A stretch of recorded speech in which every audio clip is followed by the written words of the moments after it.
नमस्कार दोस्तों, आप सुन रहे हैं रेडियो कार्यक्रम सेहत सही लाभ कई और मैं हूं आपका आरजे पीयूष।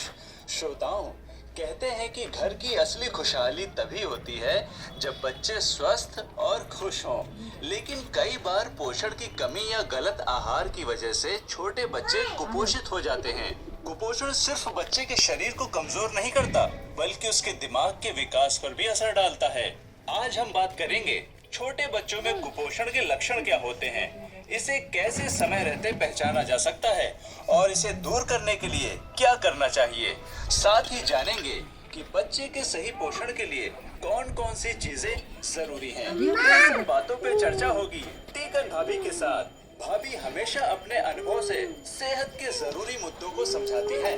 भाभी, बच्चों में हम कुपोषण यानी पोषण की कमी कैसे पहचान सकते हैं? इसे समझना जरूरी क्यों है? देखिए, बच्चों में कुपोषण जल्दी पकड़ में आ जाए, इसके लिए कुछ संकेत साफ दिखते हैं। पहला संकेत है बच्चे का वजन।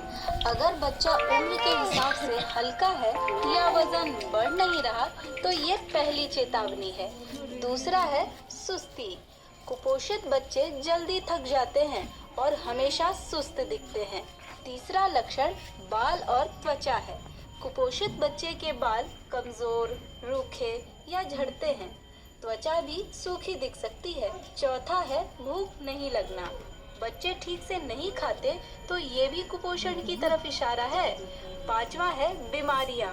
कुपोषित बच्चे जल्दी बीमार पड़ते हैं, बार बार बुखार, दस्त या संक्रमण के शिकार होते हैं। भाभी, हमने बच्चों में कुपोषण के लक्षण जान लिए हैं, तो बताइए इसे दूर करने के लिए क्या करना चाहिए? देखिए, कुपोषण सिर्फ खाने की कमी से नहीं बल्कि सही पोषण और देखभाल की कमी से भी होता है। इसे दूर करने के लिए कुछ आसान उपाय हैं। संतुलित और पौष्टिक आहार पर ध्यान देना जरूरी है।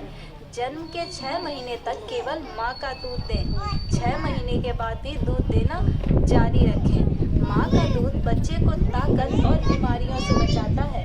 6 महीने के बाद बच्चे को खिचड़ी, दलिया, सब्जी और फल का गुदा देना शुरू करें।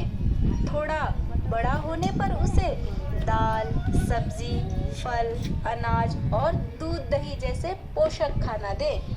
साफ सफाई भी जरूरी है। खाने से पहले और बाद में हाथ धोना, साफ बर्तन में खाना देना और बच्चे के आसपास स्वच्छ वातावरण रखना चाहिए। समय पर टीकाकरण और स्वास्थ्य जांच भी जरूरी है। डॉक्टर से बच्चों को नियमित दिखाना और जरूरी टीके लगवाना बीमारियों से बचाता है। परिवार की मदद भी बच्चे की परवरिश में खास सहायक है। परिवार को खाना बनाने, दूध पिलाने और बच्चे का ध्यान रखने में माँ की मदद करनी चाहिए। भाभी, क्या बच्चे के दिमागी विकास में पोषण का असर होता है? हाँ, पैदा होने के बाद बच्चे का दिमाग